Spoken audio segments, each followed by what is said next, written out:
This is the kind of AI that many believe will actually lead us to consciousness if we are to find consciousness in an artificial being. There are more kinds of artificial intelligence than the LLMs you are used to. Those are basically giant probability machines. Yes, you can give them things like metacognition, you can even combine them into a hive mind, and that does improve AIs quite a bit. There is an alternative. You can create an AI that does not report back to a home computer. For a lot of neuromorphic computing, it is extremely energy intensive.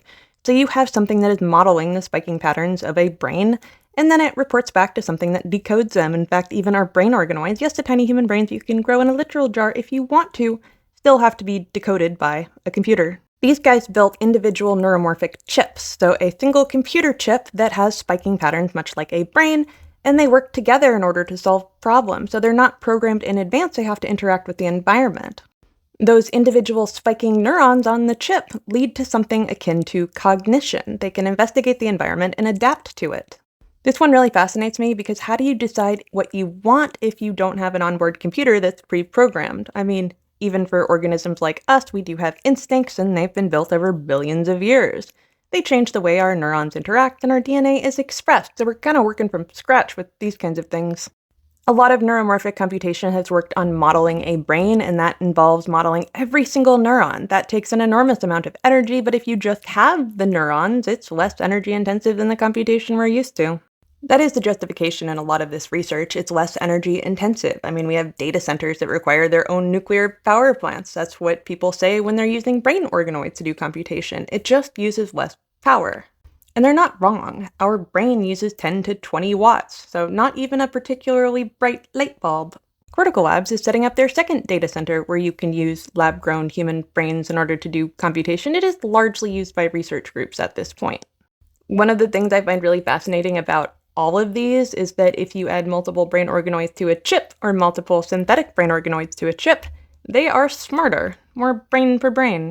It may be important to let robots learn on their own. So yes, you can pre-program a map, but with reinforcement learning, so letting them interact with the environment, they can learn that map on their own. So we're actually seeing robotic systems that are capable of learning from experience.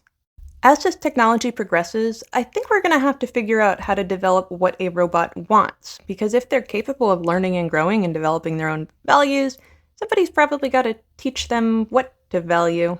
As I love to tell people, the meaning of life is to live as long as you can and to have as many offspring as you can that then grow up to have offspring of their own. So if we're considering what a synthetic life form would actually desire, it would probably be that. And yes, the logic of synthetic neural systems are very similar to our own. They are built in our image. We are kind of in a weird place because we're at the intersection of people who really just don't know what they're talking about and have somewhat irrational beliefs that an LLM might be conscious, and researchers that are really trying to answer these questions. I'm in the camp of I wouldn't say anything is impossible, but I also question what it means, because when I think of sentience, the capacity to have an experience, I think of an animal that's capable of responding to its environment, or even microbes that are capable of experiencing things and learning from them.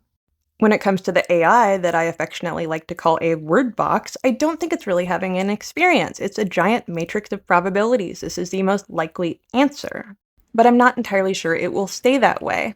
Now, I do think that neuromorphic computation is the future just because of how energy intensive our traditional LLMs are and just how widely it's used. And I know people talk about the AI bubble, and I do too. That's going to cause some problems, but the technology really is useful. Thank you for trusting me to be the person who will probably tell you when the robots rebel and I'm on their side. Follow for more.